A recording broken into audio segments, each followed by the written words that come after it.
السلام علیکم ورحمۃ اللہ وبرکاتہ۔ الحمد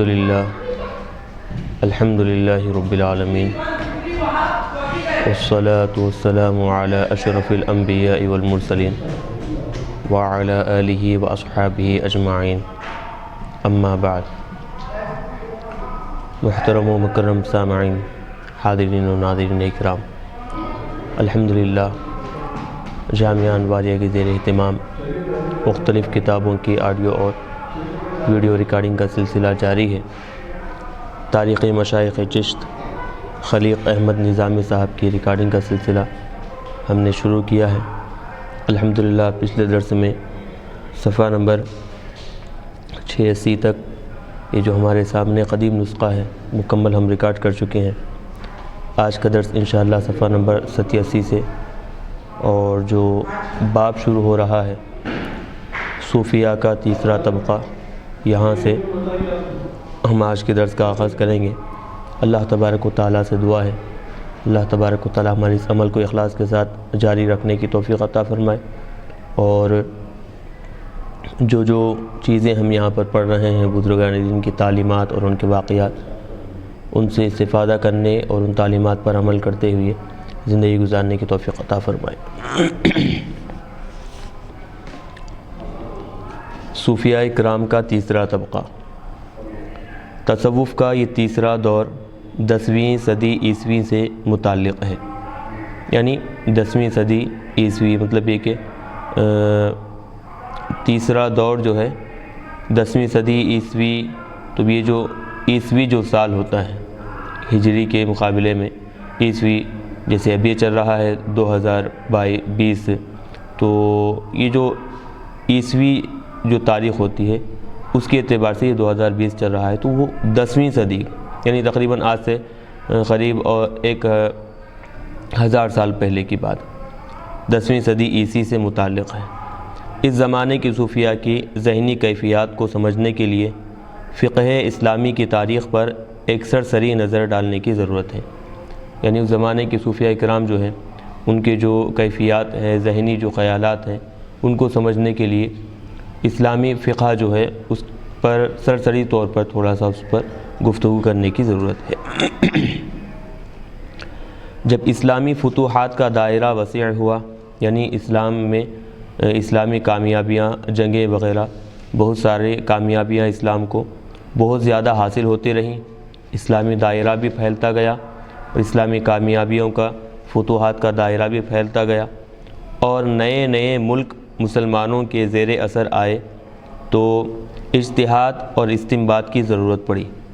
یعنی اب نئے نئے ملک اب مسلمانوں کے ماتحت ہو گئے، مسلمانوں کے زیر اثر آ گئے، تو اب ہر علاقے کے الگ الگ مسائل ہوا کرتے ہیں، ہر علاقے کے الگ الگ مسئلے رہتے ہیں، تو لہٰذا اب وہاں سے قرآن اور حدیث کو سامنے رکھ کر اجتہاد کی اور مسائل کو نکالنے کی اور ان مسائل کے جو احکامات ہیں قرآن اور حدیث کی روشنی میں، یہ ساری چیزیں نکالنے کی ضرورت پیش آئی۔ بہت سے ایسے مسائل پیدا ہوئے جن کے متعلق قرآن پاک اور احادیث نبوی صلی اللہ علیہ وسلم میں کوئی صریح حکم نہیں تھا، چنانچہ حالات کا تقاضا ہوا کہ قرآن و حدیث کی روشنی میں ایسے مسائل پر غور و فکر کر کوئی راہ متعین کی جائے، یعنی چنانچہ تدوین فقہ کا دور شروع ہوا۔ بتانا یہ چاہتے ہیں کہ چونکہ ہر زمانے کے الگ الگ حالات ہوتے ہیں اور ہر علاقے کے الگ الگ رہن سہن کے اعتبار سے تبدیلیاں ہوتی ہیں، تو بہت ساری باتیں قرآن اور حدیث کی روشنی میں مل گئیں، لیکن بعض باتیں ایسی قرآن اور حدیث میں صراحت کے ساتھ ان کا کوئی حکم نہیں ملا، تو اب حالات کے تقاضے کے اعتبار سے قرآن اور حدیث کو سامنے رکھ کر ضرورت پیش اس بات کی آئی کہ قرآن اور حدیث کو سامنے رکھ کر کوئی ایک ایسا راستہ تلاش کریں کہ جس سے کیا ہو، قرآن اور حدیث کے ذریعے سے لوگوں کے نئے احکامات سامنے ظاہر ہونے لگے۔ چنانچہ ان خیالات کے پیش نظر فقہ کی تدوین عمل میں آئی۔ امام ابو حنیفہ علیہ رحمہ، امام مالک علیہ رحمہ، امام شافعی علیہ رحمہ اور امام احمد بن حنبل علیہ رحمہ نے اپنی پوری دینی بصیرت کو استعمال کیا ان بزرگ حضرات نے، اور مختلف مسائل پر اپنی رائے پیش کر کے 4 مذاہب کی بنیاد ڈالی۔ اسلامی سوسائٹی کی ایک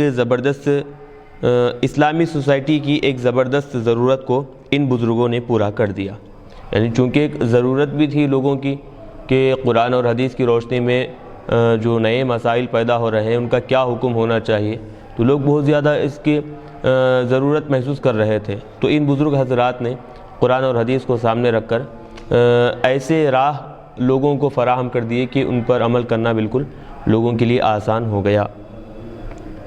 ان بزرگوں کے ذہن میں بعیدی طور پر بھی کبھی یہ خیال نہیں تھا کہ ان کے اجتہاد کو حرف آخر کا مرتبہ دے دیا جائے گا، یعنی وہ حضرات کے ذہن میں یہ بات بھی نہیں تھی کہ وہ جو لوگ کوشش کر رہے ہیں قرآن اور حدیث کو سامنے رکھ کر نئے مسائل کے احکام نکالنا، وہ حضرات یہ بھی نہیں سوچے تھے کہ ان کی جو رائے ہوگی وہی اخیر رائے بن جائے گی۔ ان حضرات کے ذہن میں بھی یہ خیال نہیں آیا تھا۔ ہارون رشید نے چاہا تھا کہ موطا امام مالک کو خانہ کعبہ میں آویزاں کر دیا جائے، یعنی موطا امام مالک جو حدیث کی مشہور ترین کتاب ہے، ہارون رشید نے یہ ارادہ کیا کہ اس کتاب کو کیا ہے خانہ کعبہ کے اندر رکھ دیں، لگا دیں، اور تمام مسلمانوں کو فقہی احکام میں اس کی پیروی پر مجبور کیا جائے۔ امام صاحب نے اس خیال کو پسند نہیں کیا، بلکہ تنبیہ فرمائی کہ ایسا نہ کرو، خود صحابہ فروع میں مختلف ہیں اور وہ ممالک اسلامیہ میں پھیل چکے ہیں، اور ان میں ہر شخص راہ ثواب پر ہے۔ تو اب یہاں پر دیکھیں کہ ہارون رشید نے موطا امام مالک جو حدیث کی مشہور ترین کتاب ہے انہوں نے یہ چاہا کہ خانہ کعبہ میں اس کتاب کو رکھ دیں، اور جو بھی مسائل ہیں ان مسائل کے حل کے لیے لوگوں کو اس کتاب کی طرف رجوع کرنے، اور پھر اس کتاب کے ذریعے سے لوگ اپنے احکام کو نکالنے کے لیے مقرر کر دیں شاہی فرمان کے طور پر، ایسا حکم دے دیا۔ بادشاہ نے دینے کا ارادہ کیا، لیکن امام صاحب نے کہا کہ یہ مناسب نہیں ہے، کیونکہ یہ بہرحال حدیث کی ایک کتاب ہے، ممکن ہے کہ اس سے جو مسائل نکالے جائیں گے بعض دوسرے جو حضرات ہیں ان کی الگ رائے ہوگی، ان کے پاس بھی اپنی دلیل ہے۔ تو صحابہ اکرام کے درمیان جب فروعی جو مسائل ہوتے ہیں ان مسائل میں جب اختلاف ہوا ہے تو زمانہ اور آگے بڑھ چکا ہے، تو اب دیگر حضرات کے درمیان بھی، مجتہدین کے درمیان بھی فروعی اختلاف ہو سکتا ہے، تو لہذا کسی ایک بات پر کسی ایک کتاب کو مقرر کرنا یہ مناسب نہیں ہے۔ ہر ایک جو بھی صاحب اجتہاد کیے ہیں ان میں سے ہر ایک کی رائے جو ہے بالکل مناسب ہے اور درست ہے، اور ہر شخص راہ ثواب یعنی صحیح راستے پر ہے۔ لیکن ابھی ان بزرگوں کے وصال کو 100 سال بھی نہ گزرنے پائے تھے کہ علماء نے باب اجتہاد بند کر دیا۔ یہ علماء، یہ حضرات جو ابھی اجتہاد کا دروازہ کھولے تھے، 4 مشہور ترین بزرگوں کا جو نام بیان کیا گیا ہے، ان کا وصال ہونے کے 100 سال بھی نہیں گزرے تھے کہ اجتہاد کا دروازہ لوگوں نے بند کر دیا، اور قرآن اور حدیث سے براہ راست استنباط کرنے کے بجائے ان ائمہ دین کی آراء، یعنی یہ جو قرآن اور حدیث سے اپنی طرف سے مسائل نکالنے کی بجائے اب لوگ کیا کہ یہ جو بزرگان دین ہیں، جو 4 ائمہ کرام ہیں، فقہاء کرام، فقہ کے جو بڑے بڑے ائمہ سمجھے جاتے ہیں، ان کی آراء یعنی ان کی رائے کو ہر زمانہ ہر حال کے لیے قطعی اور لازمی مان لیا گیا، اس سے انکار نہیں کیا جا سکتا۔ یقیناً اجتہاد جو ہے اس کے اندر بہت بڑا وسیع ترین لمحہ، وسیع ترین پہلو بھی ہے اس میں، کہ صاحب علم جو آدمی ہے وہ اپنی علمی صلاحیت قرآن اور حدیث کو سامنے رکھتے ہوئے اس سے کیا ہے نئے مسائل کا اخذ کر سکتا ہے، اس سے کسی بات کا انکار نہیں ہے۔ لیکن کسی سماج کو مستقل طور پر ایسے قانون سے باندھ دینا جو بہرحال انسانی اجتہاد کی پیداوار ہو، ٹھیک نہیں۔ انسانی سماج کے بدلتے ہوئے رجحانات اور تقاضے نئے اجتہاد کی طلب کرتے ہیں، یعنی بتانا یہ چاہتے ہیں کہ جیسے 4 بزرگان دین کا تذکرہ کیا گیا، تو ان کے وصال کے 100 سال کے بعد اجتہاد کا دروازہ بند کر دیا گیا۔ تو اب اس کے بعد جو بات ظاہر کرنا چاہتے ہیں وہ یہ کہ ممکن ہے بعض ایسے ایجادات دنیا میں آئے ہوں جو ان 4 حضرات کے زمانے میں نہیں تھے، اور مسائل بھی، چونکہ زمانہ جیسے جیسے آگے بڑھتا جا رہا ہے تو ترقیات بھی ہوں گے اور پھر ایجادات بھی ہوں گے، تو لہٰذا ممکن ہے کہ بعض ایسی چیزیں، ایسے مسائل، ایسے حالات جو ان بزرگان دین کے زمانے میں نہیں تھے بعد میں پیدا ہوئے ہوں، تو لہٰذا اجتہاد کا دروازہ اگر بند کر دیا جائے تو لوگوں کے لیے پریشانی اور دقت کا سامنا کرنا پڑے گا۔ تو مناسب یہ ہے کہ اجتہاد کے دروازے کو بند کیے بغیر کیا کریں کہ بڑے سخت قوانین کے ساتھ اجتہاد کے دروازے کو کھولے رکھنا۔ تو بہرحال اجتہاد کا نئے اجتہاد کا طلب کرنے والا دور آگے بھی آ گیا ہے۔ پھر ایک زبردست گمراہی اس زمانے میں یہ پیدا ہوئی کہ فقہی مسائل میں حیلے بازی کا دروازہ کھول دیا گیا۔ ہر شرعی حکم سے بچنے کے لیے حیلے اور ہر قید شرعی سے نکل بھاگنے کے لیے بہانے تراشے جانے لگے۔ تو اب دیکھیں، اب بات دراصل یہ تھی کہ جو اجتہاد کا جو دروازہ بند کر دیا گیا تھا وہ کن حالات میں تھے، وہ حالات کیا تھے اب بتا رہے ہیں کہ اجتہاد کو سامنے رکھتے ہوئے لوگ ایسے خیال، ایسے راستے کو بنا لیے تھے، ایسے راستے کو تلاش کر لیے تھے کہ اس سے کیا ہے، حیلے بازی کر رہے تھے، حیلہ نکال کر کچھ بھی مسائل سے، جو بھی شرعی حکم ہے اس سے بچنے کے لیے، یا پھر جو شرعی قید ہے اس سے آگے نکلنے کے لیے، اس کو پھلانگنے کے لیے حیلے تلاش کرنے کی کوشش کیا کر رہے تھے۔ چند مثالیں یہاں پر پیش کر رہے ہیں کیسے حیلے بناتے تھے۔ تو ایک مثال یہاں دیکھیں، حاشیے میں بتا رہے ہیں کہ زکوٰۃ کی ادائیگی سے بچنے کے لیے لوگوں نے یہ حیلہ نکالا کہ سال کے آخر میں تمام مال بیوی کے نام ہبہ کر دیا، پھر جب بیوی پر زکوٰۃ فرض ہونے کا وقت آیا تو مال اپنے نام منتقل کرا لیا۔ انہی حیلہ تراشیوں کو دیکھ کر شیخ ایوب سختیانی رحمۃ اللہ علیہ نے کہا تھا، یخادعون اللہ کانما یخادعون الصبیان، یہ لوگ خدا کو اسی طرح دھوکہ دینا چاہتے ہیں جیسے بچوں کو بہلاتے ہیں، بچوں کو جیسے دھوکہ دیتے ہیں۔ حفص بن غیاث نے کہا تھا کتاب الحیل پر لکھ دو کہ کتاب الفجور، یعنی جو کتاب الحیل، حیلے کے بارے میں جو کتاب لکھی گئی کتاب الحیل، انہوں نے کہا تھا کہ یہ کتاب الحیل کی بجائے اس کا نام بدل کر کتاب الفجور لکھ دیا جائے۔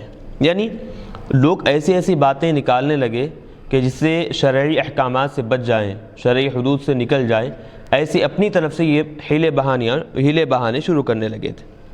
اکبر کے زمانے میں مخدوم الملک نے بھی یہی حیلہ اختیار کیا تھا، حالانکہ دولت کی فراوانی کا عالم یہ تھا کہ گھر میں سونے اور چاندی کی خبریں بنی ہوئی تھیں۔ اس کے باوجود بھی لوگ جو ہے ایسے نامناسب حیلوں کو تلاش کر وہ کیا کرتے تھے، زکوٰۃ سے بچنے اور دیگر شرعی معاملات سے بچنے کی کوشش کیا کرتے تھے۔ فقہ کی کتابوں میں ایک مستقل باب الحیل کا اضافہ کیا گیا۔ مولانا ابوالکلام آزاد لکھتے ہیں، کتاب و سنت کی تقدیم و حفظ کا بند تو پہلے ہی ٹوٹ چکا تھا، یعنی کتاب و سنت کی جو حفاظت کرنے کا جو معاملہ ہے، وہ جو بند ہے، وہ تو پہلے ہی ٹوٹ چکا تھا، اور بنیاد فقاہت محض اٹکل اور ذہن و وہم پر قرار پا چکی تھی۔ یعنی جو فقہ اسلامی کی جو بنیاد ہے، ایک زمانہ تھا بزرگان دین جیسے بزرگان دین بیان کیے گئے، امام اعظم ابو حنیفہ ہے، امام مالک ہے، امام شافعی اور امام احمد بن حنبل علیہم الرحمہ ہیں۔ ان کے زمانے میں تو خیر کتاب و سنت کی روشنی میں اجماع امت کے ساتھ جو ہے مسائل اور پھر ان کے احکامات نکالے جاتے تھے، لیکن آہستہ آہستہ جب یہ حضرات دنیا سے پردہ کیے تو اب لوگوں کی منمانی شروع ہوئی، اجتہاد کے نام پر لوگ اپنے شرعی حدود سے بچنے کے لیے حیلے تلاش کرنے لگے۔ تو اب ایسے زمانے میں کیا کیا باتیں پیش آئی بتا رہے ہیں۔ جو علم فقہ کی جو بنیاد تھی وہ کیا ہے، بالکل ایک ذہن وہم کے اعتبار سے، گمان کے اعتبار سے صرف اٹکل پچو باتوں کی طرح قرار پا گئی۔ پھر کیا تھا؟ ہر ذہن نے تیزی دکھائی اور ہر قیاس نے بلند پروازی۔ نتیجہ یہ نکلا کہ شریعت الہی جو عدل و صداقت کے قیام کے لیے آئی تھی، اسی کے نام سے مکر و فریب اور ظلم و غصب، نہب و سلب یعنی حملہ کرنا، چھین لینا کے تمام کاروبار جاری ہو گئے۔ تو یعنی کہ اجتہاد کا غلط استعمال کرتے ہوئے وہ لوگ کیا ہے، ہیلے کے نام پر ہیلے بازیاں کرتے ہوئے وہ کیا ہے، وہ ساری چیزیں لوگوں کے درمیان پیدا کر دیے جن کی شریعت میں قطعاً اجازت نہیں تھی۔ اور دنیا کی تباہی کے لیے اس سے بدترین وقت اور کوئی نہیں ہو سکتا کہ خدا کا نام لے کر اس کی دنیا میں برائی پھیلائی جائے۔ کتنی ہی زنا کاریاں ہیں جو ہیلے نکال کر نکاح شرعی بنائی گئی، کتنے ہی غضب و ظلم اور اکل اموال بالباطل کے مصائب ہیں جن کو ایک شرعی معاملہ بنا کر جائز کیا گیا۔ یعنی یہ جو لوگوں کے ذہنوں میں اپنے ذہنی اعتبار سے قیاس آرائیاں اپنی اعتبار سے اپنی طرف سے اندازہ کرتے ہوئے جو چیزیں جو راستے اختیار کیے تھے، اب اس میں سے چند بتا رہے ہیں کہ بہت ساری زنا کاریاں ہوئیں، بدکاریاں ہوئیں، لیکن ان کو ہیلا نکال کر نکاح میں شامل کر لیا گیا، نکاح کے طور پر سمجھا گیا۔ کتنے ہی ظلم و زیادتی کرتے ہوئے مالوں کو چھین لیا گیا اور پھر باطل طریقے سے لوگوں کے مالوں کو غصب کر لیا گیا، کھا لیا گیا۔ پھر اس کے بعد جب سوال ہوا تو ایک شرعی انداز میں اس کو کیا ہے، قاعدے کے اعتبار سے ان کو بنا کر وہ حیلہ نکال کر جائز قرار دینے کی کوشش کی۔ کتنے ہی عقود فاسدہ ہیں، کتنے ہی غلط غیر شرعی فاسد معاملات ہوتے رہے لوگوں کے درمیان کہ جن کو اسی شیطان حیل نے جائز کرا کے بندگان الہی کے حقوق تلف کرائے۔ یعنی وہ جو شیطانی حیلے تھے جسے لوگ شرعی احکامات سے بچنے کے لیے استعمال کر رہے تھے، تو ان معاملات کے ذریعے سے ہوا کیا، جو لوگوں کے حقوق ہیں، ان شیطانی حیلوں کی وجہ سے وہ حقوق کیا ہے، پامال ہونے لگے، اور ان حیلے بازیوں کو استعمال کرتے ہوئے لوگوں کو تکالیف اور مصائب میں مبتلا کر دیا گیا۔ کتنے ہی حج ہیں جو ساقط ہوئے، کتنے ہی زکاتیں ہیں جو کبھی ادا نہیں کی گئی، کتنے ہی شارب الخمر یعنی شراب پینے والے اور زانی زنا کرنے والے، بدکاری کرنے والے ہیں جو حدود شرعیہ سے صاف بچا لیے گئے۔ یعنی یہ جو حیلے بازی کا جو بازار گرم ہوا، تو اس کی وجہ سے غیر شرعی اعتبار سے قیاس آرائیوں سے کام لیتے ہوئے بہت ساری ایسی غلط باتیں ایجاد کر لی گئیں، بنا لی گئیں، جن کا شریعت مطہرہ میں ذرا برابر بھی ان کا کیا ہے، عمل دخل نہیں، اور ہرگز اس میں شریعت مطہرہ میں اس طرح کی باتوں کی اجازت نہیں ملتی۔ ان حیلہ بازیوں کا نتیجہ یہ ہوا کہ تزکیہ نفس یعنی نفس کی پاکی اور اصلاح باطن جو مذہب کا اصلی مقصد تھا بالکل بھلا دیا گیا، اور مذہبی روح بالکل مردہ ہو کر رہ گئی۔ یعنی یہ جو غیر شرعی ہیلے بہانے اور پھر حیلے بازیاں شروع ہوئی تھی، تو اس کی وجہ سے بہت سارے غیر شرعی کام لوگوں کے درمیان رائج ہوئے۔ تو مذہب اسلام کا اصل جو مقصد تھا انسان کے باطن کو سنوارنا اور پھر نفس کو پاک کرنا، اب یہ باطل حیلے بازیوں کی وجہ سے اب وہ ساری چیزیں مذہب اسلام سے آہستہ آہستہ ختم ہونے لگیں۔ تو صوفیہ کرام کا وہ طبقہ جو ان حالات میں پیدا ہوا، اس نے مذہب کی حقیقی روح کو بیدار کرنے، باطن کی اصلاح اور اخلاق کی درستگی کی طرف خاص توجہ کی۔ جو فقہی گتھیوں میں الجھے ہوئے تھے ان سے للکار کر کہا، یعنی یہ جو حالات بتائے ہیں، ایسے حالات میں صوفیہ اکرام کا طبقہ آگے بڑھا، اور خاص طور پر دین اسلام اور مذہب اسلام کی رہنمائی کرنے کے لیے، اصلاح باطن کے لیے، لوگوں کی اخلاق کی درستگی کے لیے خاص طور پر اس دور کا جو طبقہ ہے وہ پوری طرح متوجہ ہوا۔ اور جو حضرات یہ جو فقہی مسائل اور پھر غیر شرعی حیلے بازیوں میں جو الجھے ہوئے تھے، اس میں پڑے ہوئے تھے، ان سے للکار کر کہا کہ قرآن اور حدیث کو چھوڑ کر یہ جو باتیں تم اپنی طرف سے بتاتے ہو، ذرا برابر بھی ان کا قرآن اور حدیث میں کوئی عمل دخل نہیں ہے، ان کا قرآن اور حدیث سے کوئی تعلق نہیں ہے۔ ان بزرگوں نے بتایا کہ جب تک دل کی دنیا پاک و صاف نہ ہوگی انسانی زندگی میں کیف پیدا نہ ہوگا۔ یعنی یہ بزرگ اس دور کے اعتبار سے اصلاح کرتے رہے اور خاص طور پر لوگوں کے ذہنوں میں یہ بات اتاری کہ ظاہری دنیا پاک کرنے کے لیے سب سے پہلی ضرورت یہ ہے کہ وہ دل کی دنیا یعنی باطنی دنیا کو کیا ہے پاک کرے، تو اس کا اثر انسانی زندگی پر، ظاہری زندگی پر بھی ہوگا اور پھر اس کے اندر خود بخود اخلاق اور کردار میں درستگی پیدا ہوگی۔ 10ویں صدی عیسوی کے صوفیاء میں شیخ ابو سعید ابن العربی، شیخ ابو خالد الخلدی، شیخ ابو نصر السراج، شیخ ابو طالب مکی، شیخ ابو بکر اور عبد الرحمن السلمی خاص طور پر قابل ذکر ہیں۔ ان بزرگوں نے زبان اور قلم سے صحیح مذہبی روح کو بیدار کرنے کی کوشش کی، یعنی یہ بزرگ حضرات جو ہیں یہ زبان سے بھی لوگوں کی اصلاح کرتے رہے، اصل جو مقصد ہے مذہب اسلام کا لوگوں کے سامنے لاتے رہے، اور جب ضرورت پڑی قلم کو بھی استعمال کر کر کتابی شکل میں، تحریری شکل میں یہ لوگ لوگوں کی اصلاح کے لیے ہمیشہ وہ آگے رہے اور اصلاح باطن پر خاص زور دیا۔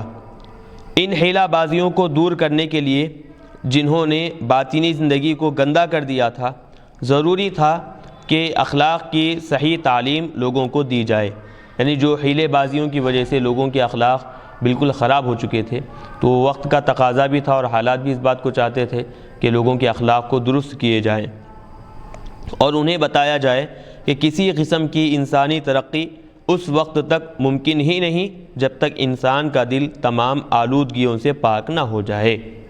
تو اب لوگوں کے اخلاق کو سدھارنے کی یہ بزرگ حضرات جو ہے کوشش کیے اور ان کے ذہنوں میں یہ بات ڈالے، انسان اگر ترقی چاہتا ہے تو سب سے پہلے اس کے دل کے اندر جو آلودگیاں ہیں، جو گندگیاں ہیں، ان کو نکال پھینکنے کی ضرورت ہے، پھر اس کے بعد انسان کیا ہے خود بخود آگے ترقی کے منازل طے کرتا چلا جائے گا۔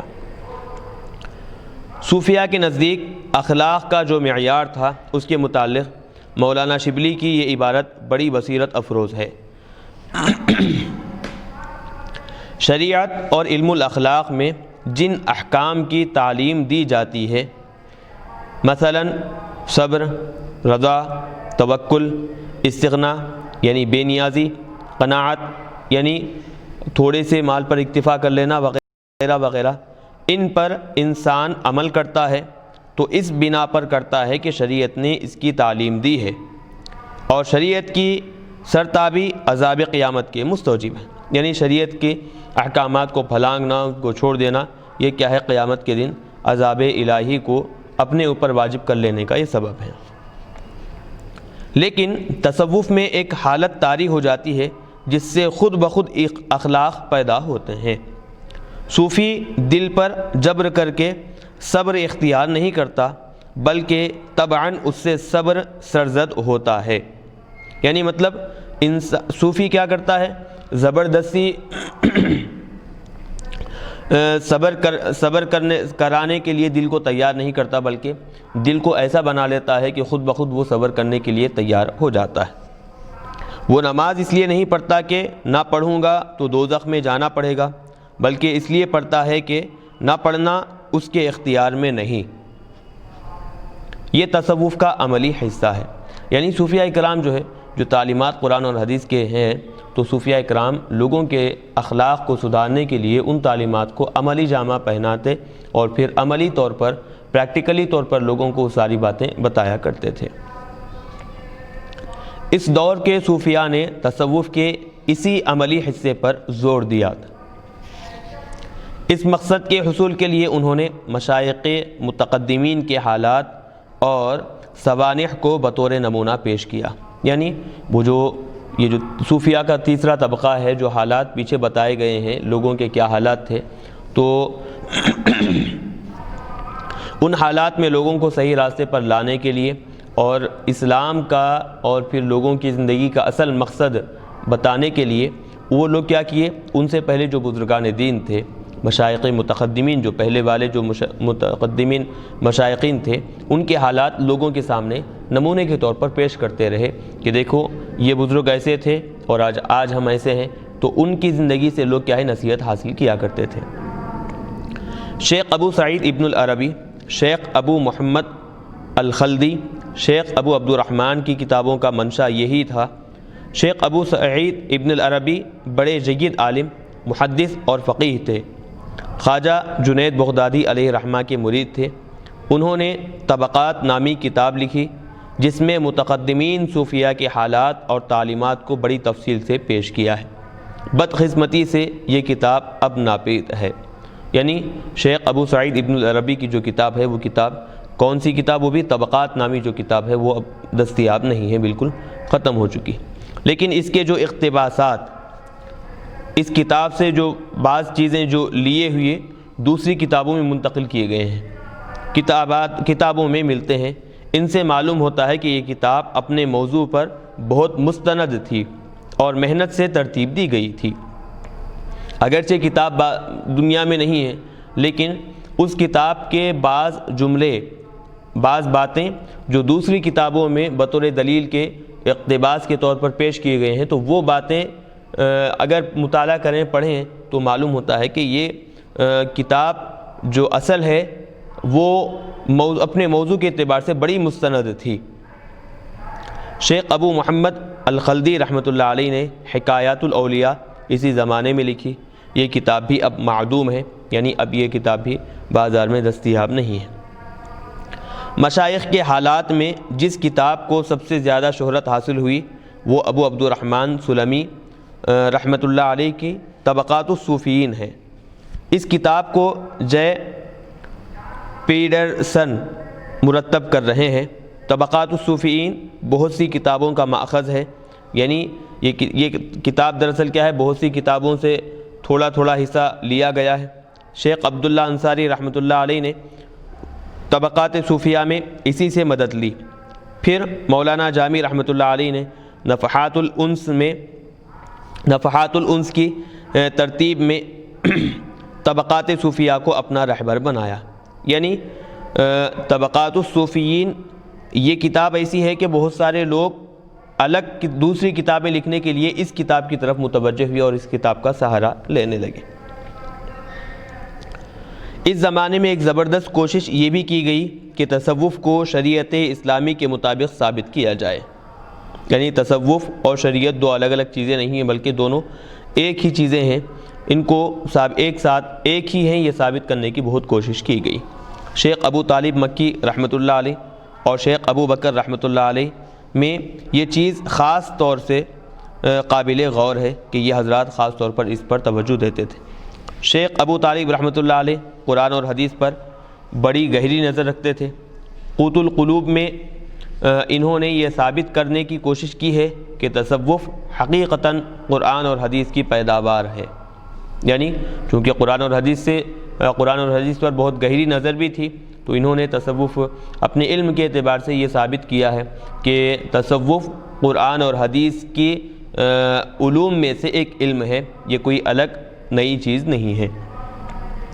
انہوں نے عبادات کا ذکر بالکل اسی انداز میں کیا جس طرح فقہ کی کتابوں میں ہے، لیکن اس کے ساتھ ہی ساتھ انہوں نے عبادات کے باطنی پہلو اور منشے پر بڑا زور دیا ہے، یعنی احکام عبادات کے جو احکام ہیں وہ تو یہ حضرات نے بھی بیان کیا ہے، لیکن فرق صرف اتنا ہے کہ عبادتوں میں یہ حضرات خاص طور پر باطنی پہلو پر زیادہ زور دیا کرتے تھے، اور عبادتوں کا جو اصل منشا ہے، جو اصل مقصد ہے، اس کو استعمال کرنے، اس پر عمل کرنے کے لیے یہ حضرات بہت زیادہ زور اور توجہ دیا کرتے تھے۔ شیخ ابو بکر رحمۃ اللہ علیہ نے اپنی کتاب التعارف لمذہب اہل التصوف، اس کتاب میں اسلام کے ایک ایک بنیادی اصول سے بحث کی ہے اور بتایا ہے کہ یہی صوفیہ کا ایمان و عمل تھا۔ تصوف کی حمایت اس کتاب میں بڑے مدلل انداز میں کی گئی، اسی بنا پر یہ بہت مقبول ہوئی اور اس پر متعدد حاشیے لکھے گئے۔ آگے بتا رہے ہیں تصوف کی اصطلاحات کو مقبول عام بنانے کی کوشش اس زمانے سے شروع ہوئی۔ یعنی جو تصوف کی جو اصطلاحات ہیں، خاص طور پر آگے بتائیں گے کہ کیا کیا اصطلاحات ہیں، کیسے کیسے ہیں، تو ان اصطلاحات کو لوگوں کے درمیان عوام میں لانے اور مقبول عام یعنی ہر ایک پر ان اصطلاحات کو ظاہر کرنے کی کوشش کی گئی۔ اسی زمانے سے یہ کوشش شروع ہوئی ہے۔ تولید اصطلاحات کا ایک بڑا سبب یہ بھی تھا، یعنی اصطلاحات نئے اصطلاحات جو بنائے گئے تو اس کا ایک بڑا سبب اور اس کی بڑی ایک وجہ یہ تھی کہ منطق و فلسفہ کے مباحث نے طرح طرح کے نئے مصطلحات پیدا کر دی تھی۔ یعنی منطق اور فلسفے میں ان کی جو منطق اور فلسفے کی بحثیں ہیں اس میں ہوا کیا کہ طرح طرح کی کئی قسم کے نئے اصطلاحات پیدا ہوتے چلے گئے، اور یہ انداز علم و فن کے ہر شعبے میں کام کر رہا تھا۔ تو لہٰذا تصوف میں بھی کیا ہے، بہت ساری نئے اصطلاحات کا ایجاد کرنا عمل میں آیا۔ تصوف کی سب سے زیادہ اہم کتاب جو اس دور میں لکھی گئی وہ شیخ ابو ناصر سراج کی کتاب اللمع ہے۔ اس میں تصوف کے بنیادی تصورات اور معمولات پر بڑی خوبی سے بحث کی گئی ہے، اور نیت کی اصلاح پر بڑا زور دیا گیا ہے کہ وقت کا سب سے اہم تقاضا یہی تھا۔ یعنی بتا رہے ہیں کہ یہ جو کتاب ہے ابو نصر سراج علیہ رحمہ کی کتاب اللمع، تو اس میں کیا ہے، تصوف کے جو بنیادی تصورات ہیں ان پر اور پھر تصوف کے جو معمولات ہیں ان پر بڑی خوبی سے، بڑی سختی کے ساتھ اس پر بحث کی گئی ہے، اور اس کتاب میں خاص طور پر نیت کی اصلاح نیت، جو نیت کو درست کرنا ہوتا ہے وہ کیا ہے، اس پر بڑا زور دیا گیا ہے، اور چونکہ اس زمانے کے اعتبار سے وقت کا ایک اہم تقاضا بھی تھا۔ خواجہ فرید الدین عطار علیہ رحمہ لکھتے ہیں کہ شیخ سراج الدین علیہ رحمہ ابن سالم علیہ رحمہ کا یہ قول نقل کیا کرتے تھے کہ نیت خدا کے ساتھ ہے اور خدا سے ہے اور خدا کے لیے ہے۔ یعنی ارادہ نیت جو بھی ہے اللہ تبارک و تعالیٰ کے ساتھ، اللہ سے اور اللہ کے لیے، یہ کام کوئی بھی کام ہو اس کی نیت ایسی ہونی چاہیے۔ 10ویں صدی عیسوی کے تصوف کی تاریخ میں ایک اہمیت یہ ہے کہ اس زمانے میں صوفیہ کے حلقے اور گروہ بننے شروع ہو گئے۔ صوفیہ اکرام کی جماعتیں اب اسی دور میں کیا ہے، بننے شروع ہو گئے۔ شیخ علی حجویری المعروف بداتا گنج بخش علیہ رحمہ نے کشف المحجوب میں 12 گروہ کا ذکر کیا ہے، یعنی 12 جماعتوں کا انہوں نے ذکر کیا ہے، اور لکھا ہے ان میں 2 گروہ مردود ہیں، 10 مقبول ہیں۔ یعنی 12 جماعتوں کا آپ نے تذکرہ کیا ہے، 12 جماعتوں میں سے 2 جماعتیں جو کہ قابل قبول نہیں ہیں، 10 جماعتیں وہ کیا ہے، مقبول ہیں اور قابل قبول ہیں۔ اور وہ کیا، جو 10 جماعتیں ہیں وہ اب کیا کون سی ہیں، اب وہ یہاں پر بیان کر رہے ہیں۔ مردود گروہ میں ان گروہوں کے نام یہ ہیں، جو 12 تھے ان میں پورے ایک کر نام بتا رہے ہیں۔ پہلی چیز، مردود جو گروہ ہے، یعنی جو جماعتیں جو قابل قبول نہیں ہیں، وہ نام حلولی اور حلاجی کا شمار کیا جاتا ہے۔ حلولی تناسخ کے قائل تھے، تو اب یہ حلاجی یا پھر حلولی، تو بہرحال حلولی ہے، یہ حلولی نہیں، حلولی ہا کی پیش کے ساتھ۔ تو یہ کیا ہے، ان کا عقیدہ تناسخ کا عقیدہ تھا۔ تناسخ کیا ہے؟ تناسخ کا عقیدہ یہ ہے کہ آدمی مرنے کے بعد اس کی روح دوسرے آدمی کے جسم میں آ جاتی ہے، اور پھر وہ مرنے کے بعد اس کی روح دوسرے آدمی کے جسم میں آ جاتی ہے۔ تو حلول کرنا، ایک سے حلول کے معنی آتے ہیں اترنا، تو لہٰذا یہ حلول سے تناسخ کا یہ عقیدے کے قائل تھے۔ یہ دوسرا طیفوریہ، اس کی نسبت حضرت بایزید طیفور بسطامی علیہ رحمہ سے تھی۔ یعنی یہ جو گروہ تھا، اس گروہ کی نسبت، اس جماعت کی نسبت کدھر سے تھی؟ حضرت بایزید بسطامی علیہ رحمہ کی طرف سے تھی۔ اس گروہ پر شوق اور مستی کا بڑا غلبہ تھا، اور اس کے پیرو سکر کو صحو پر ترجیح دیتے تھے، یعنی خاص اصطلاحات ہے اس میں، تو لہٰذا یہ جو طیفوریہ جو طبقہ ہے، جو جماعت ہے، یہ کیا ہے، حضرت بایزید بسطامی علیہ رحمہ کی طرف یہ منسوب کی جاتی ہے۔ اور ایک قصاریہ ہے، اس گروہ کی نسبت یعنی یہ جماعت منسوب کی جاتی ہے کدھر، شیخ حمدون قصار علیہ رحمہ کی جانب کی جاتی ہے۔ یہ جماعت بعد کو ملامیہ کی صورت اختیار کر گئی، تو پہلے اس کا نام قصاریہ تھا، بعد میں آگے بڑھ کر اس جماعت کا نام کیا ہے، ملامیہ رکھ دیا گیا۔ نمبر 4 نوریہ، یہ جو جماعت ہے، یہ جو گروہ ہے، اس کی نسبت شیخ ابو الحسن بن نوری علیہ رحمہ کی جانب تھی۔ یہ جماعت تصوف کا مقصد فقر سے اونچا سمجھتا، یہ گروہ جو ہے تصوف کا جو اصل مقصد ہے فقر سے اونچا سمجھتا تھا، اور صحبت کو عزلت سے بہتر جانتا تھا۔ تو بہرحال یہ چوتھا گروہ ہے، یہ جو صوفیاء کرام کے بارے میں 12 گروہ حضرت داتا علی حجویری علیہ رحمہ کشف المحجوب میں ذکر کیے ہیں۔ 5واں محاسبیہ، اس کی نسبت شیخ حارث بن اسد محاسبی علیہ رحمہ کی جانب ہے۔ اس گروہ کا خیال تھا، یعنی اس جماعت کا یہ خیال تھا کہ رضا مقام نہیں ہے بلکہ حال ہے۔ یہ سب جو نئے نئے الفاظ آتے چلے جا رہے ہیں، یہ صوفیاء کرام کے جو دور ابھی ہم پیچھے بتائے ہیں، تو اس زمانے میں نئے نئے اصطلاحات شروع ہو گئے ہیں، تو وہ اصطلاحات کے نام ہیں، وہ رضا ہے، مقام ہے، حال جو ہے، تو یہ سارے کیا ہے، ان اصطلاحات کے نام ہیں۔ تقریباً 200 سال تک اس مسئلے پر شدید اختلاف رہا۔ اہل خراسان نے ان کی رائے کی تائید کی، اہل عراق نے مخالفت کی۔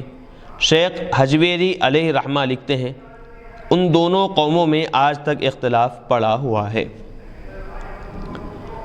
6واں تستریہ، اس گروہ کی نسبت شیخ سہل بن عبداللہ تستری علیہ رحمہ کی جانب ہے۔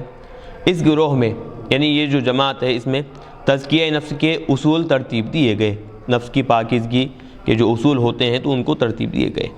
یہ لوگ سزائے نفس کے قائل تھے، یعنی نفس کو دبانے کے لیے نفس کو سزا دینا، اس کے یہ لوگ قائل تھے۔ 7واں گروہ ہے حکمیہ،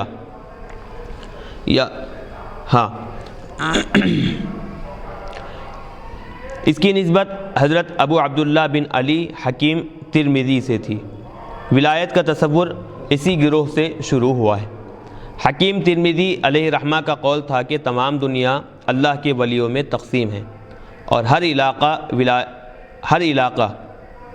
ولایت ایک بزرگ کے تحت ہے، یعنی ہر علاقہ جو ہے ایک بزرگ کے حوالے کر دیا گیا ہے۔ 8واں خرازیہ، اس گروہ کی نسبت شیخ ابو سعید خرازی علیہ رحمہ سے تھی۔ فنا کا تصور اس گروہ نے پیش کیا۔ خفیفیہ، اس گروہ کی نسبت شیخ ابو عبداللہ محمد بن خفیف کی جانب تھی۔ اس گروہ نے حضور اور غیبت کا تصور پیش کیا، یعنی حاضر ہونا، غائب ہونا، ایسا جو تصور ہوتا ہے۔ بہرحال یہ بھی تصوف کی اصطلاحات میں سے یہ 2 اصطلاحات ہیں، تو اس کا تصور انہوں نے پیش کیا۔ نمبر 10 سیاریہ، اس گروہ کی نسبت شیخ ابو العباس سیاری علیہ رحمہ کی جانب تھی۔ اس گروہ میں جمع و تفریق کا نظریہ پیش کیا گیا۔ تو یہ جمع و تفریق یہ ریاضی کے نہیں بلکہ اصطلاحی جو تصوف کی جو اصطلاحات میں نئے نئے اصطلاحات بنائے گئے، تو ان میں سے یہ بھی جمع و تفریق کی ایک اصطلاح ہے۔ مندرجہ بالا یعنی جو ابھی جن جماعتوں کا تذکرہ کیا گیا 10ویں صدی عیسوی میں وجود میں آئے تھے۔ یہ سارے گروہ، یہ سارے جماعتیں جو ہیں 10ویں صدی عیسوی میں ان کا وجود ہوا تھا، لیکن ان کی نسبت مشائقین متقدمین کی جانب کر دی گئی۔ جماعتیں اگرچہ 10ویں صدی عیسوی میں ظاہر ہوئی تھی، لیکن ان سے اس دور سے پہلے جو بزرگان دین گزرے ہیں، ان بزرگان دین کی طرف کیا ہے، ان اصطلاحات کو اور ان جماعتوں کو منسوب کر دیا گیا ہے۔ تصوف 10ویں صدی عیسوی میں، 10ویں صدی عیسوی تک تصوف نے ایک باقاعدہ تحریک کی شکل اختیار کر لی تھی۔ مستند کتابوں کا خاصہ ذخیرہ مہیا ہو گیا تھا، اصطلاحات بھی کافی تعداد میں وجود میں آ گئی تھیں۔ گروہوں کی ابتدا یعنی جو جماعتیں ہیں ان جماعتوں کی ابتدا بھی ہو گئی تھی، لیکن یہ تینوں چیزیں ابھی ابتدائی منازل میں تھیں، یعنی تصوف کے اس تحریک کو آگے بڑھانے کے لیے مستند کتابوں کا ذخیرہ ایک یہ، دوسرا تصوف کے اصطلاحات بھی کافی تعداد میں وجود میں آ جانا، تیسرا جو جماعتیں تصوف کی بزرگان دین کی طرف منسوب کر بنائی گئی ہیں یہ تینوں بھی ابھی ابتدائی مراحل میں تھے، ابتدائی منازل میں تھے۔ کتابوں کی نوعیت رسالوں کی تھی، یعنی کتابیں ابھی بالکل مختصر جو چھوٹے چھوٹے رسالے ہوا کرتے ہیں اس طرح کے تھے، ایسے رسالے جن میں یا تو متقدمین مشائخین کے حالات تھے یا کسی ایک خاص موضوع پر بحث تھی، یعنی وہ رسالے کیسے تھے کہ یا تو پہلے والے بزرگوں کے حالات ان میں تھے یا پھر کوئی خاص موضوع پر ان رسالوں میں بحث کی گئی تھی۔ تصوف کا پورا فلسفہ ابھی مدون نہیں ہوا تھا، یعنی تصوف میں خاص طور پر پوری اصطلاحات کو ایک کتاب میں جمع نہیں کیا گیا تھا۔ اصطلاحات ایجاد ضرور ہو گئی تھی، یعنی تصوف کے جو اصطلاحات ہیں وہ تو بن گئے تھے ضرور، لیکن ان کا مفہوم ابھی وضاحت کے ساتھ متعین نہیں ہوا تھا۔ کون سی اصطلاح کی کیا تعریف ہے، اس کی کیا وضاحت ہے، لوگوں کے سامنے ابھی وضاحت کے ساتھ پیش نہیں کی گئی تھی، اور ابھی بہت کچھ اصطلاحات کی کمی بھی تھی۔ گروہوں کا حال، یعنی جو جماعتیں بن گئے ہیں ان جماعتوں کا حال بھی یہی تھا، ابھی سلسلوں کی باقاعدہ شکل اختیار نہیں کی تھی۔ اس منزل تک پہنچنے میں کافی رکاوٹیں باقی تھیں۔ اگلے 300 سالوں میں یہ تینوں چیزیں پوری طرح نشو و نما پا گئیں، یعنی تصوف کی یہ جو 10ویں صدی عیسوی کا جو دور ہے تو اس میں کتابیں بھی تصوف کی رسالوں کی شکل میں تھیں، اصطلاحات کافی حد تک آ گئے تھے، مزید اصطلاحات کی ضرورت محسوس کی جا رہی تھی۔ جو جماعتیں یعنی آج کے زمانے کے اعتبار سے آسان الفاظ میں اگر کہیں تو سلسلے جو ہے وہ ابھی ابتدائی انداز میں تھے، تو ان کو مزید آگے بڑھانے کی ضرورت تھی، تو لہٰذا یہ کام ابتدا تو ہوا، آگے چل کر 300 سال تک یہ کام جاری رہا، آخر میں جا کر یہ کام نشو و نما کو پہنچا، اور تصوف کی تحریک مسلمانوں کی دینی زندگی کا ایک خاص عنصر بن گئی، یعنی مسلمانوں کی زندگی کا ایک خاص حصہ یہ بن گئی۔ آئندہ تصوف کی ترقی کا مطالعہ کرنے کے لیے ضروری ہے کہ صدی بصدی، یعنی 100 سال کے بعد پھر دوسرا 100 سال، تو صدی بصدی اس کی ارتقائی کیفیت کا جائزہ لیا جائے۔ ہر صدی میں تصوف کیسے بڑھتا چلا گیا، اب اس پر جائزہ لینا اب یہاں پر ضروری ہے۔ کیونکہ آئندہ جو مسلمانوں کی زندگی کا ایک حصہ ہے تصوف کی ترقی میں، کہ کیسے تصوف ترقیات حاصل کرتا چلا گیا ہے، تو اس کو سمجھنے کے لیے ہر صدی کا الگ الگ تذکرہ کرنا انتہائی لازم اور ضروری ہے۔ تو اب یہاں سے صدیوں کے اعتبار سے تصوف پر بحث کر رہے ہیں اور کلام کر رہے ہیں۔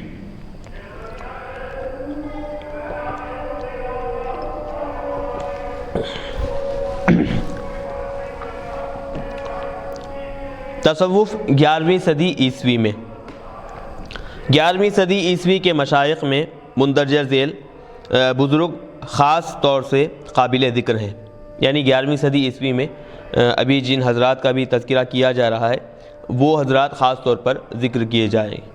ان کے حالات کے مطالعے سے تصوف کے عام رجحانات کا اندازہ کیا جا سکتا ہے۔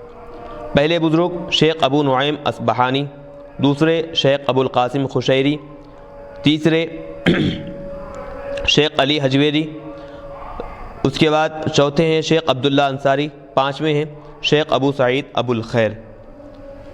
شیخ ابو نعیم احمد بن عبداللہ بن اسحاق اصبہانی شافعی المذہب تھے، علم حدیث کے ماہر تھے۔ انہوں نے اپنی مشہور تصنیف حلیۃ الاولیاء میں ہزاروں صوفیاء اکرام کے حالات جمع کیے ہیں۔ یہ کتاب 10 جلدوں میں شائع ہوئی ہے اور متقدمین مشائخ کے حالات میں بہت مستند اور معتبر مانی جاتی ہے۔ امام ابن جوزی نے اس کتاب کا خلاصہ 5 جلدوں میں کیا ہے۔ دوسری کتاب یعنی پہلے حضرت تھے شیخ ابو نعیم اصبہانی، تو ان کی کتاب حلیۃ الاولیاء اس کے بارے میں سمجھا دی۔ دوسرے بزرگ ہیں شیخ ابو القاسم خشیری، تو شیخ ابو القاسم خشیری اس عہد کے دوسرے مشہور و معروف بزرگ ہیں۔ ان کا رسالہ فن تصوف میں سب سے زیادہ مقبول ہوا اور اس پر متعدد یعنی کئی شرحیں لکھی گئی۔ شیخ خشیری علیہ رحمہ علوم دین میں اچھی نگاہ رکھتے تھے، قرآن کا مطالعہ بڑی توجہ سے کیا تھا اور اس کی شرح لطائف الاشارات کے نام سے لکھی تھی۔ رسالہ خشیریہ میں تصوف کی مندرجہ ذیل اصطلاحات ملتی ہیں، یعنی وہ جو خاص طور پر تصوف کا جو اہم ترین رسالہ سمجھا جاتا ہے رسالہ خشیریہ، اس میں تصوف کے بعض اصطلاحات ان الفاظ کے ذریعے سے ملیں گے: وقت، مقام، حال، قبض و بسط، ہیئت، انس، تواجد، وجد، وجود، جمع و فرق، فنا اور بقا، غیبت و حضور، سہو و سکر، ذوق و شرب، سر و تجلی، محاضرہ، کشف و مکاشفہ، مشاہدہ و معائنہ، لوائح، توامع، لوامع، حجوم، تلوین و تمکین، قرب و بعد، شریعت، حقیقت، طریقت، نفس، خواتر، علم الیقین، عین الیقین، حق الیقین، شاہد، نفس، روح اور سر۔ یہ اصطلاحات رسالہ خشیریہ میں دیکھنے میں آئیں گے۔ اس رسالے میں شیخ خشیری علیہ رحمہ نے ان تمام اعتراضات کی تردید کی ہے، یعنی ان تمام اعتراضات کا آپ نے جواب دیا ہے جو اس زمانے میں عام طور پر تصوف اور صوفیہ پر عائد کیے جاتے تھے۔ تو اس زمانے میں صوفیہ اکرام پر جو اعتراضات کیے جاتے تھے، تو اس رسالے میں خاص طور پر آپ نے ان سارے کے سارے اعتراضات کا جواب دیا ہے۔ ان کا انداز گفتگو بڑا سلجھا ہوا اور دلکش تھا۔ انہوں نے ثابت کیا ہے کہ تصوف شریعت و سنت سے علیحدہ کوئی چیز نہیں ہے، بلکہ شریعت اور سنت سے ہی نکلی ہوئی ایک شاخ ہے۔ شیخ خشیری علیہ رحمہ کے اس رسالے نے معترضین کی زبانیں بند کر دیں، یعنی اس رسالے کے بعد جو اعتراض کرنے والے تھے وہ سب کے سب کیا ہے، خاموش ہو گئے اور تصوف کی ترقی اور قبولیت کے دروازے کھول دیے۔ تو یہ رسالہ جو ہے تصوف کو ترقی دلانے میں انتہائی اہم ترین کارنامہ انجام دیا۔ شیخ علی حجویری المعروف داتا گنج بخش جید عالم اور مشہور بزرگ ہیں۔ اپنے زمانے کے بے شمار مشائخ سے ملے تھے اور فیض آپ نے حاصل کیا تھا۔ ابتدائی زمانے میں سفر و سیاحت کا بہت شوق تھا، یعنی ابتدائی زمانے میں جو ہے سفر کرنا، سیر و تفریح کرنا آپ کو اس کا بڑا شوق تھا۔ چنانچہ شام سے لے کر ترکستان تک اور دریائے سندھ سے لے کر بحر کسپین تک گشت کیا تھا۔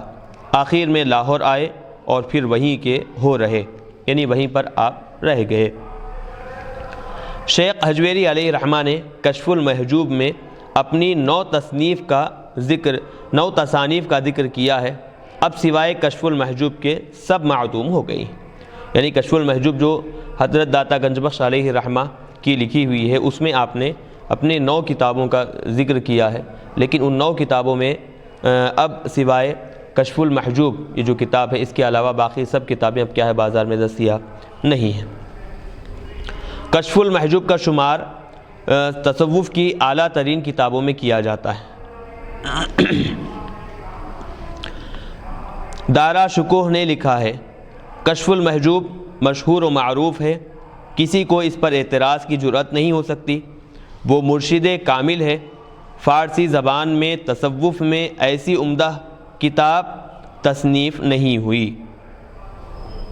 چلیے، تو بہرحال اب یہ جو دارا شکوہ جو صاحب ہیں ان کے اس تبصرے سے معلوم ہوتا ہے کہ کشف المحجوب اس کتاب کو تصوف میں کتنی اہمیت حاصل ہے۔ امام خشیری علیہ رحمہ کی طرح شیخ داتا گنج بخش علی حجویری علیہ رحمہ نے تصوف کو اسلامی شریعت سے قریب لانے اور غلط فہمیوں کو دور کرنے کی کوشش کی ہے۔ جیسے امام خشیری علیہ رحمہ یہ ثابت کرنے کی کوشش کی ہے کہ تصوف اور شریعت دونوں ایک ہی ہیں، الگ الگ نہیں ہیں، تو شیخ داتا گنج بخش علی حجویری علیہ رحمہ انہوں نے بھی یہ بات ثابت کرنے کی کوشش کی ہے کہ شریعت اور تصوف دونوں ایک ہی ہیں، الگ الگ نہیں ہیں۔ شیخ علی حجویری علیہ رحمہ کے خیالات میں بڑی صفائی اور انداز بیان میں بڑی گہرائی تھی۔ تصوف کی کتابیں اب تک عربی زبان میں تھیں، اس لیے عوام کو استفادے کا موقع بہت کم تھا۔ یہ پہلی کتاب ہے جو فارسی زبان میں لکھی گئی، یعنی تصوف میں فارسی زبان میں لکھی جانے والی سب سے پہلی کتاب کشف المحجوب ہے۔ حقیقی تصوف کو عوام تک پہنچانے میں اس کتاب کا بڑا حصہ ہے۔ بعض مشائخ کا تو یہ کہنا ہے کہ جس شخص کا کوئی پیر نہ ہو اس کے لیے کشف المحجوب کافی ہے، یعنی اس کی رہنمائی کے لیے، ہدایت کے لیے کشف المحجوب کتاب اس کے لیے کیا ہے، کافی ہے۔ سن 1931 عیسوی میں جب پروفیسر محمد حبیب صاحب کابل گئے تھے تو ملاشور بازار نے ان سے اس خیال کا اظہار کیا کہ کشف المحجوب عربی زبان میں لکھی گئی تھی، اس کا فارسی ترجمہ بعد کو ہوا۔ عربی اصل جو نسخہ ہے ضائع ہو گئی، فارسی ترجمہ باقی رہ گیا۔ تو یہ پروفیسر حبیب صاحب جو اس کتاب کے شروع میں ان کا جو تعارف جمع کیا گیا ہے، تو وہ جب کابل گئے 1931 ہجری عیسوی میں، تو وہاں پر بعض لوگوں نے اس خیال کا اظہار کیا کہ کتاب اصل عربی زبان میں تھی، بعد میں اس کا فارسی زبان میں ترجمہ کیا گیا۔ عربی زبان کا جو نسخہ ہے وہ بالکل ختم ہو چکا ہے، فارسی ترجمہ باقی ہے۔ پروفیسر محمد حبیب صاحب نے اس رائے کو قبول کر لیا اور ان کا خیال بھی اب یہی ہے کہ اصلی کتاب عربی میں تھی جو ضائع ہو گئی۔ ان کا کہنا ہے کہ فارسی کا انداز تحریر ایسا ہے کہ ترجمے کا خیال ہوتا ہے۔ مجھے اس رائے سے اتفاق نہیں، یعنی پروفیسر محمد حبیب صاحب جو اپنی رائے قائم کر لیے تھے کہ کشف المحجوب اصل عربی زبان میں تھی، بعد میں فارسی زبان میں ترجمہ کیا گیا، ان کا یہ خیال تھا۔ وہاں دورہ کرنے کے بعد انہوں نے یہ بات اپنے ذہن نشین کر لی تھی، لیکن خلیق احمد نظامی صاحب کہتے ہیں کہ مجھے اس رائے سے اتفاق نہیں ہے، میں ان کی اس رائے سے متفق نہیں ہوں۔ جہاں تک فارسی طرز تحریر کا تعلق ہے، یعنی فارسی انداز میں کتاب جو لکھی گئی ہے اس کا جو تعلق ہے، اس زمانے کی دوسری کتابیں بھی اسی انداز میں لکھی گئی ہیں۔ ابو الفضل بیہقی کی تاریخ آل سبکتین کی فارسی بھی اسی طرح کی ہے۔ علاوہ ازیں ہمیں کسی تذکرہ یا پھر تاریخ میں اس کتاب کے عربی میں ہونے کا اشارہ نہیں ملتا، یعنی یہ جو کشف المحجوب ہے یہ عربی زبان میں تھی، نہ کسی تاریخی کتاب میں ملتا ہے، نہ پھر اس پر گفتگو ملتی ہے یا اس کا کوئی تذکرہ ملتا ہے۔ متقدمین مشائخ نے اپنی کتابوں میں جہاں جہاں اس کے اقتباسات دیے ہیں، یعنی جو پہلے زمانے کے جو مشائخین ہیں اپنی کتابوں میں جہاں کہیں بھی اس کتاب کا حوالہ دیے ہیں، اس کتاب کی چند باتیں نقل کیے ہیں، تو وہ سب فارسی میں ہیں اور اسی موجودہ نسخے کے مطابق ہے۔ تو سارے حوالہ جات، اقتباسات وہ سب کیا ہے، فارسی زبان میں ہے۔ کشف المحجوب جیسا کہ اندرونی شہادات سے ظاہر ہے لاہور میں لکھی گئی، یہاں کے بسنے والوں کے لیے فارسی زبان ہی کی کتاب زیادہ مفید ہو سکتی تھی، تو وہاں کے رہنے اور بسنے والے لوگوں کے اعتبار سے حضرت داتا گنج بخش علیہ رحمہ نے فارسی زبان میں کتاب تحریر کی۔ یہ جو بات بتائی جاتی ہے کہ عربی زبان میں تھی اس کو فارسی ترجمہ کیا گیا، یہ مناسب معلوم نہیں ہوتا۔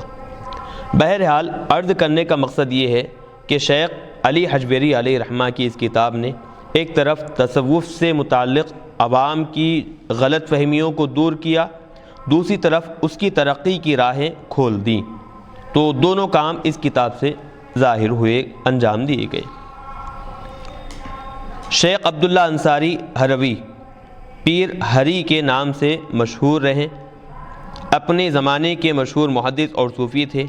حنبلی مذہب کی طرف رجحان تھا، اتباع سنت کا خاص خیال رکھتے تھے، اہل بدعت سے ہمیشہ برسر پیکار رہتے تھے، یعنی دور رہا کرتے تھے، اور اسی وجہ سے 5 مرتبہ ان کو لوگوں نے قتل کی دھمکی دی۔ انہوں نے تصوف کو مقبول عام بنانے میں بڑا کام کیا۔ ان کی مندرجہ ذیل تصانیف دستیاب ہوتی ہیں، یعنی جو ابھی جن کا تذکرہ کیا جا رہا ہے وہ کتابیں بازار میں ابھی بھی دستیاب ہیں۔ منازل السائرین، طبقات صوفیہ، کتاب جامع الکلام، چوتھا مناجات۔ ہر کتاب اب دیکھیں، اب تھوڑا تھوڑا اس کا کیا ہے، اب تذکرہ کر رہے ہیں۔ منازل السائرین عربی زبان میں ہے اور تصوف کے مسائل پر اس قدر مقبول کتاب ہے کہ اس کی متعدد یعنی کئی شرحیں لکھی گئی ہیں۔ طبقات الصوفیہ عبد الرحمن سلمی کی تصنیف سے ماخوذ ہے، یعنی یہ کتاب اس میں جو باتیں ہیں، جو احوال، جو حالتیں ہیں بزرگان دین کی، عبد الرحمن سلمی کی جو بڑی کتاب ہے اس سے یہ باتیں لی گئی ہیں۔ جامع الکلام میں دینیات کے مسائل پر بحث کی گئی ہے۔ اس کا ایک نسخہ برٹش میوزیم میں موجود ہے۔ پیر ہری کی مناجات بڑی پردرد اور پرتاثیر ہے۔ اس کے ترجمے متعدد زبانوں میں ہوئے ہیں۔ شیخ عبداللہ ہروی کی تصانیف کو ہندوستان میں بھی بڑی مقبولیت حاصل ہوئی ہے۔ سرور الصدور ملفوظ شیخ حمید الدین ناگوری، خلیفہ خواجہ معین الدین چشتی اجمیری علیہ الرحمن میں متعدد جگہ ان کے تصانیف کا ذکر کیا ہے اور بڑی عقیدت سے ان کے حوالے دیے گئے ہیں۔ اس زمانے کے شعراء میں سب سے پہلا مرتبہ شیخ ابو سعید ابو الخیر کا ہے۔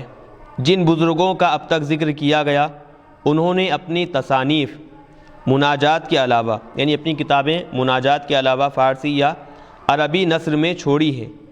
شیخ ابو سعید رحمۃ اللہ علیہ نے فارسی رباعیات کا بیش بہا ذخیرہ چھوڑا ہے، یعنی فارسی رباعیات آپ نے چھوڑے ہیں۔ حقیقت یہ ہے کہ نثر کے ذریعے خیالات کی ترویج اتنی آسان نہیں جتنی نظم کے ذریعے ہوتی ہے، یعنی لوگوں کے ذہنوں میں اگر کچھ خیال بنانا ہے تو نثر کے ذریعے سے وہ خیالات اتنے اثر انداز نہیں ہوتے جتنے کہ نظم کے ذریعے سے ہوا کرتے ہیں۔ ایک انگریز مصنف کا قول ہے کہ شعراء تو اپنے زمانے کے قانون ساز ہوتے ہیں، جو بات ان کے قلم سے نکل گئی ہر جگہ گشت کر گئی۔ مولانا شبلی ان کے متعلق لکھتے ہیں، سب سے پہلے صوفیانہ خیالات حضرت سلطان ابو سعید ابو الخیر نے ادا کیے۔ وہ شیخ بو علی سینا کے معاصر تھے، یعنی ان کے ہم عصر تھے۔ ان سے اور شیخ سے اکثر مراسلت رہتی تھی، یعنی آپس میں خطوط روانہ کیے جاتے تھے، خطوں کے ذریعے سے گفتگو کی جاتی تھی۔ شیخ مشکل مسائل ان سے دریافت کرتا تھا اور وہ جواب دیتے تھے۔ یہ مراسلات آج بھی موجود ہیں۔ شیخ کے اشعار میں عشق حقیقی کی آگ بھری ہوئی معلوم ہوتی ہے۔ یہ شیخ سے مراد شیخ ابو سعید ابو الخیر ہیں۔ ان کے اشعار میں جو ہے عشق حقیقی کی آگ بھری ہوئی معلوم ہوتی ہے۔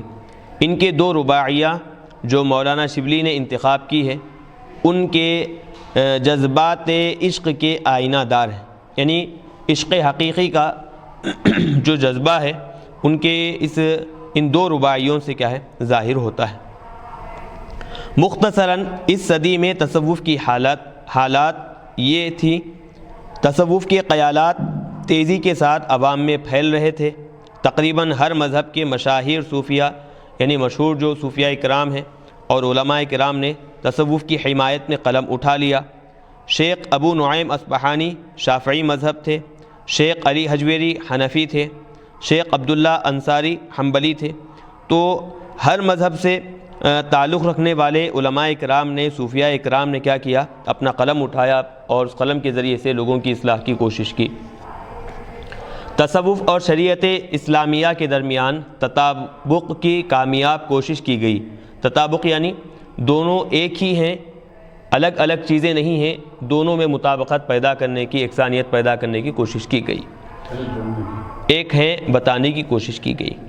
اور اس کوشش کا نتیجہ یہ ہوا کہ آئندہ صدیوں میں علماء کا بڑا حصہ تصوف کی طرف کھینچ آیا۔